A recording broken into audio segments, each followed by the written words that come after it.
Hello MBA fellows, I hope all are fine. In this class, we are going to learn about two-factor model theory, which is one of the theory of motivation. तो चलिए explore करते हैं इस theory के बारे में और भी डिटेल में. This theory is given by Frederick Herzberg in 1950s, इसलिए इसको Herzberg two-factor model theory भी कहा जाता है. हर्सबर्ग ने बेसिकली इंटरव्यू लिए है कुछ लोगों के और उनको उनके जॉब के बारे में पूछा है. ऐसे सवाल पूछे हैं जैसे कि आप क्या एक्सपेक्ट करते हैं आपके जॉब से, ऐसी क्या चीज़ें हैं आपके जॉब की जो आपको अच्छी लगती है और ऐसी कौन सी वो चीज़ें हैं when you felt bad about your job. और जो भी रिस्पॉन्सेस आए उसको हर्सबर्ग ने टू फैक्टर्स में डिस्ट्रीब्यूट किया, कैटेगराइज किया. ठीक है, तो ऐसे कौन से वो फैक्टर्स हैं. तो first one is hygiene factor and the second one is motivational factor. Hygiene factors में आते हैं salary and benefits, working condition, company policies, job security, interpersonal relationship and work life balance. Whereas motivational factors में आते हैं achievement, challenging work, growth and development, responsibility, recognition, autonomy and purpose.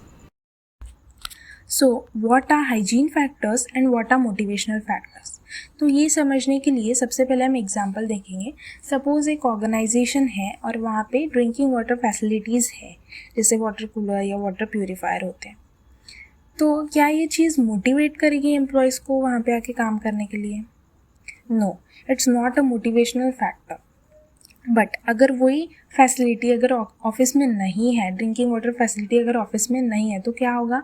Employees dissatisfied हो जाएंगे, job dissatisfaction होगा, right. So ये जो factor होते हैं ना, इसको बोला जाता है hygiene factor.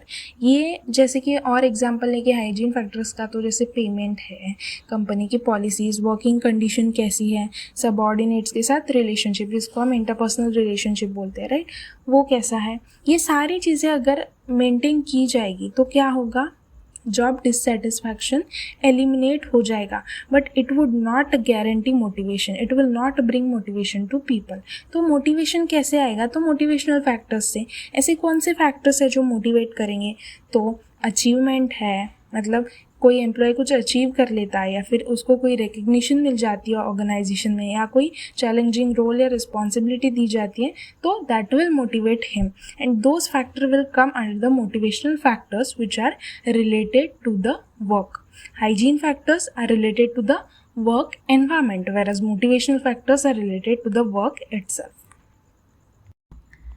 Let's see in detail क्या क्या आता है हाइजीन फैक्टर्स में.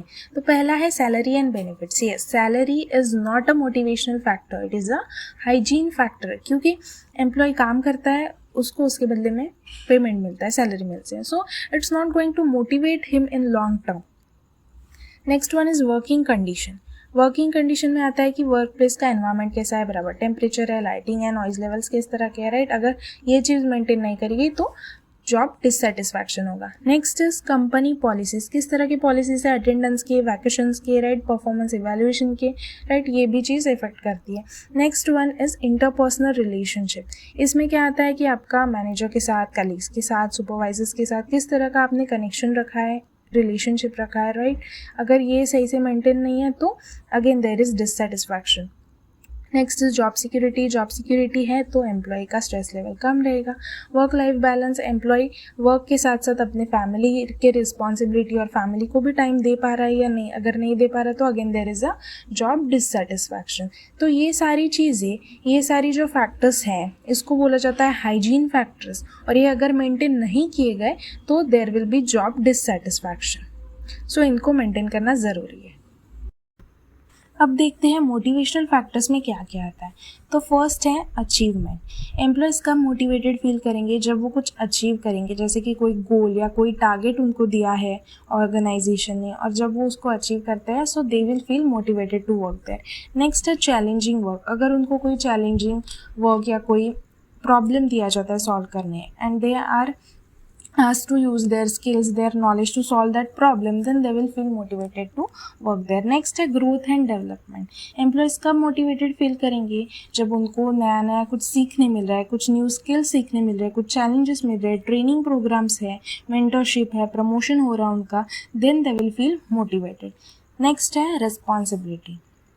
अगर एम्प्लॉयज़ को एक सेंस ऑफ ओनरशिप दी जाए, एक आधी कोई टीम दी जाए लीड करने के लिए, एक रिस्पॉन्सिबिलिटी दी जाए, तो दे will feel motivated. Next is recognition, इसमें आता है अवार्ड देना, बोनस, पब्लिक एक्नॉलेजमेंट। नेक्स्ट है ऑटोनॉमी, जब एम्प्लॉयज़ को इंडिपेंडेंट डिसीजन मेकिंग की अपॉर्चुनिटी दी जाए तब दे will feel a sense of autonomy and which will motivate them. Next है पर्पस, जो भी काम ऑर्गेनाइजेशन में एक एम्प्लॉय कर रहा है वो अगर उसके पर्सनल करियर गोल्स से अलाइन करता है then it will be meaningful for him, right. So ये चीज़ उसको मोटिवेट करेगी वहाँ पे काम करने के लिए। So this was 2 factor model. Thanks for watching, keep learning, keep growing.